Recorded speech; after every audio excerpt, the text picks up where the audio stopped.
रदी अल्लाह ताला अन्हु फरमाते हैं धूप बड़ी सख्त थी मदीना मुनव्वरा में। दोपहर का वक्त था तो लोग दरवाजों के किवाड़ बंद करके अंदर सो गए थे। मैं किसी काम की गर्ज से छत पे चढ़ा, दूर मेरी नजर पड़ी तो एक बूढ़ा अपने ऊंटों को हाँक रहा था। तो मैंने कहा यार कितना अजीब आदमी है, चाहिए था सो जाता।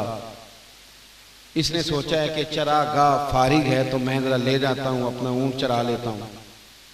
तो इसको चाहिए था आराम करता, ने आपको क्यों इसने तकलीफ में डाला हुआ है। और माज़अल्लाह मेरे दिल में एक ख्याल आया कि इस शख्स को ऐसा नहीं करना चाहिए।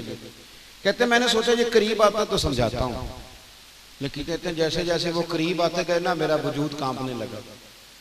और जब वो बिल्कुल करीब आए तो मैं दौड़ के नीचे उतरा, इसलिए कि वो कोई आम बूढ़ा नहीं, वो तो अमीरुल मोमिनीन हजरत फारूक आजम थे।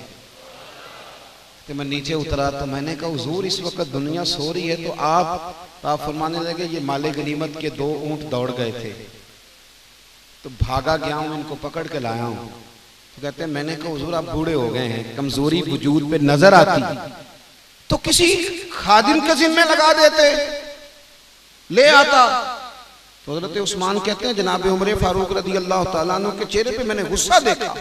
कहने लगे उस्मान तुझे तेरी मार होए क्या मशवरा दे रहा है, खादिम के जिम्मे लगा देता। फरमाया ये माले गनीमत का ऊंट है, जिम्मेदारी मेरी है कि गुलामों की है, ड्यूटी तो मेरी है, मुसलमानों का सरबराह तो मैं हूं, अल्लाह तो मुझसे पूछेगा, तो मैं किसी खादिम के जिम्मे लगा देता। बड़ी चीजें हम लोगों के जिम्मे लगा के चले जाते, फलाना कर लेगा, फला कर लेगा, बचते हैं, सुस्ती करते, बिला वजह जिसकी जिम्मेदारी है उससे सवाल होगा। एक मजमूई जिम्मेदारी है उम्मत मुस्लिमा की, वो है उखरिजत लिन्नास तअमुरूना बिल मारूफ व तनहौना अनिल मुनकर, नेकी का हुक्म देना और बुराई से, ये इज्तिमाई जिम्मेदारी है। 4.5 अरब के करीब काफिर हैं दुनिया में, उनको मुसलमान करना है, ये मुसलमानों की जिम्मेदारी है।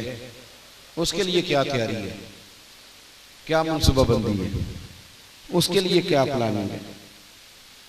अब ना आसान हो गया काम करना। अगर मैं ये कहूं कि मुसलमान अभी तक अपने लिटरेचर का सारी जुबानों में तर्जुमा नहीं कर सके, आप अपने पाकिस्तान की जुबानें गिन लें, ये कितनी बोलियां बोली जाती हैं, कितनी। जरा आप थोड़ा सा, ये सियालकोट की पंजाबी और है और गुजरांवाला की 1 घंटे का फासला है और फैसलाबाद की और है।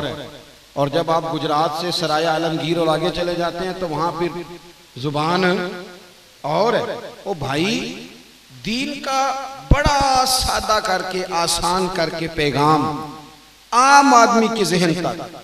हमारे यहाँ तो इतना शदीद प्रोपेगेंडा किया गया है कि आलिम के दरमियान और अवाम के दरमियान बहुत बड़ा गैप है।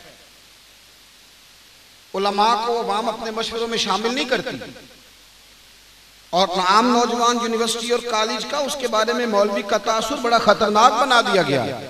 हालांकि अगर उसका कोई खैर का है तो वो दीन का मुबल्लिग है, वो आलिम और मौलवी है, लेकिन बहुत बड़ा गैप है। हमें बहुत ज्यादा एहसास जिम्मेदारी करके दावत दीन का काम, उसका पैगाम लोगों के लिए, दीन की जो कमालात हैं दीन के और जो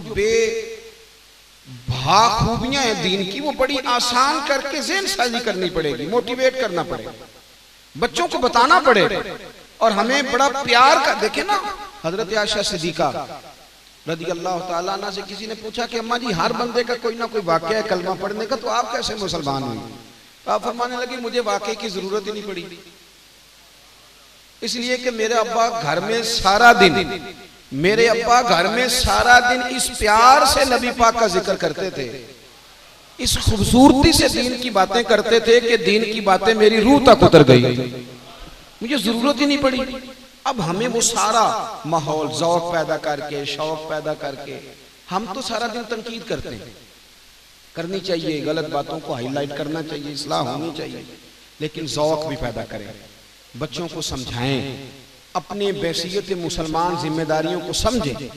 बहुत शिद्दत के साथ प्रोपेगेंडा हो रहा है पूरी दुनिया से मुसलमानों के खिलाफ, शदीद प्रोपेगेंडा है।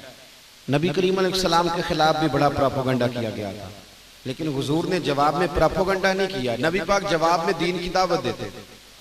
हुजूर फरमाते थे एक दफा हमारी बात सुनो तो सही, आओ तो सही, देखो तो सही।